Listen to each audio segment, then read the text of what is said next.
शेतकरी मित्रांनो, आता इलेक्शन आलं जवळ. 4-4.5 वर्षापर्यंत हे राजकारणी लोक आपली मजा घेतात.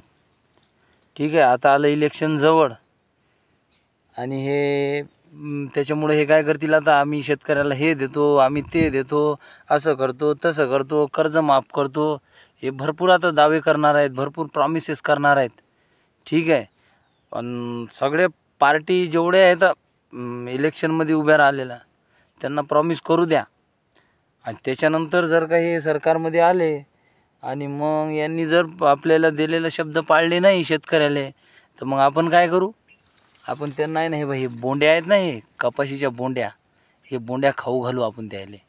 ठीक आहे, आणि मग त्याच्यानंतर यांना समजन की शेतकरी कसा असते, कसं त्याला बोंड्या खाऊन जगा लागते. तर ठीक आहे, हे कापसाची जे बोंड आहे ना, हे त्याला खाऊ घालू आपण यायले, आणि त्याच्यानंतर मग यांना समजन. ठीक आहे, त्याच्यामुळं कसं आहे, आता आपण घराघरात भांडण लावून नाही घ्यायचं. जो पार्टी, कुठलीही पार्टी असो, जी पार्टी शेतकऱ्याच्या बाजूनं आहे, शेतकऱ्याच्या फेवरमध्ये आहे, अशाच पार्टीचा विचार करायचा. पार्टी कोणतीही असो. ठीक आहे, हे जाती धर्म, ठीक आहे, याच्या पलीकडं जाऊन एक व्यक्ती म्हणून कोणता प्रतिनिधी आपल्याला चांगलं प्रतिनिधित्व करू शकेल. ठीक आहे, त्याच्यानंतर आपल्या शेतकऱ्याच्या मागण्या जास्तीत जास्त कोण मागू शकेल, कोणी आतापर्यंत शेतकऱ्यांसाठी प्रयत्न केलेले आहेत किंवा आता करण्याची मानसिकता आहे, अशा लोकांकडे पाहून अशांचा विचार करा.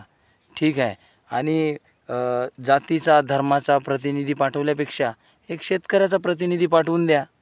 ठीक आहे, बाकीच्यांचं जे आहे ते बाकीच्यांच्या हिशोबानं ते सगळे लोक व्यवस्थित राहतात, त्यांच्या सगळ्या न मागता बाकीच्यांना सगळं मिळते, पण शेतकऱ्यांना न मागता काहीच मिळत नाही. लक्षात ठेवा, आपल्याला संघर्ष करावा लागतो, आपल्याला रस्त्यावर उतरावा लागतो, आपल्याला मोर्चे काढावे लागतात, तेव्हा कुठे आपल्या मागण्या मान्य होतात. त्याच्यामुळं इलेक्शनमध्ये भरकटून जायचं नाही. शेतकऱ्याशी रिलेटेड कोण प्रश्न उचलला, शेतकऱ्याशी रिलेटेड कोणी मुद्दा मांडला, अशा व्यक्तीच्या आपण पाठीशी राहायचं. जात धर्म तो सगळा सोयरा काय असे ना, त्याला विचारायचं नाही, का रे बाबा तू आता इलेक्शनमध्ये उभा राहणार आहे आणि तर सांग तुझ्या शेतकऱ्यासाठी काय मागण्या आहेत, काय करू शकतोस.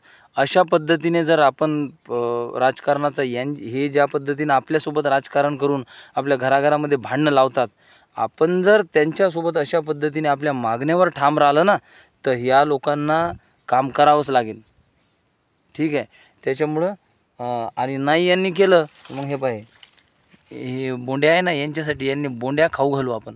गोड लागते म्हणा, काही काळजी करायची नाही, नाही तर खाऊन पहा म्हणा यांना एक बार, चांगल्या गोड लागतात म्हणा. ठीक आहे, धन्यवाद मित्रांनो.